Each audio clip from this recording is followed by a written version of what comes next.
अहो, तुम्हाला उडीद वडा आवडतो ना? मग घ्या की बनवायला. वरून कुरकुरीत, आतून मस्त असते हलके, पोकळ. तेलकट तर अजिबात नाही. गरम गरमच काय तर थंड झाल्यानंतरही मनसोक्त खाऊ शकता असे. 4.5 लाखाहून जास्त लोकांच्या पसंतीला खरी ठरलेली ही रेसिपी. आज एकदम महत्त्वाच्या टिप्स आणि वडा तेलात सोडण्याची भन्नाट अशी पद्धत मी तुम्हाला सांगणार आहे. नमस्कार, मी वैशाली तुम्हा सर्वांचं आपल्या आस्वाद किचन मराठीमध्ये स्वागत करते.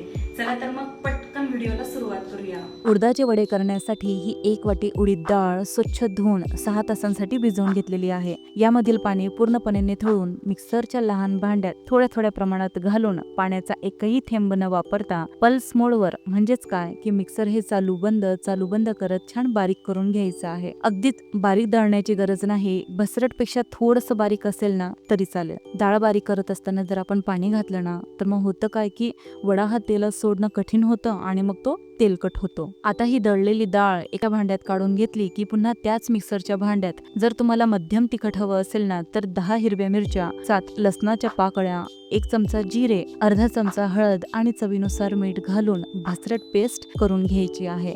हे पहा, परफेक्ट पेस्ट तयार झाली आहे.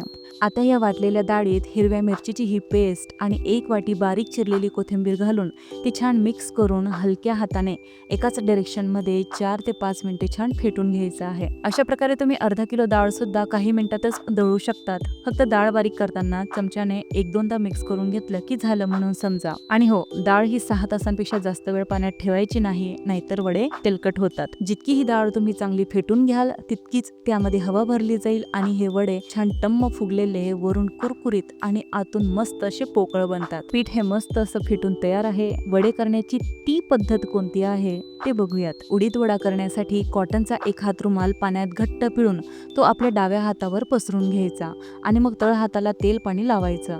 त्यावर हा पिठाचा गोळा ठेवून तो असा हलक्या हाताने मध्यम जाडीचा थापून घ्यायचा. या पद्धतीचं वैशिष्ट्य म्हणजे तुम्ही पहिल्या प्रयत्नातही हे वडे अगदी सहज बनवू शकतात.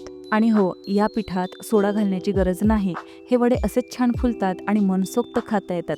शिवाय तेलकट पण होत नाही. आता मधोमध असं होल केलं की वडा थापून तयार. आता हे तेल चांगलं गरम झालेलं आहे. सर्वात अगोदर तर गॅस कमी करायचा. त्यानंतर हा वडा रुमालासह उजव्या हाताच्या बोटांजवळ घेऊन बाहेरून रुमाल हा घट्ट पकडून ठेवायचा आहे. फक्त अशी बोटांनी टिचकी मारली की बघा वडा कसा टुपुक अलगदपणे तेलात सुटतो. अशा प्रकारे वडा तेलात सोडल्याने गरम तेलाची वाफ हाताला लागत नाही, तेल हातावर उडत नाही. एकदा का हे वडे तेलात सोडले गेले की गॅस मध्यम करून दोघही बाजू छान गोल्डन रंग येईपर्यंत तळून घ्यायचे आहेत. लहान लहान वडे केले की ते कमीत कमी तेलात पण छान कुरकुरीत तळता येतात. शक्यतो कढई पसरट घ्यायची, म्हणजेच काय की वडा सोडणं सोपं होतं. ह्या पद्धतीने उडीद वडा करणं अगदी सोपं आहे बघा. फक्त काय तर प्रत्येक नवीन वडा थापताना रुमालाला तेल पाण्याचा हात लावत जायचा आहे. डाळ भिजवताना शक्यतो साध्या पाण्याचाच वापर करायचा. गरम किंवा कोमट पाणी वापरलं तर डाळीतला चिकटपणा कमी होऊन हे वडे घट्ट किंवा कडक होतात. या पद्धतीमध्ये आपण बोटांच्या साह्याने वडा खाली ढकलत असतो, म्हणून तो आरामात आणि व्यवस्थित तेलात सुटतो.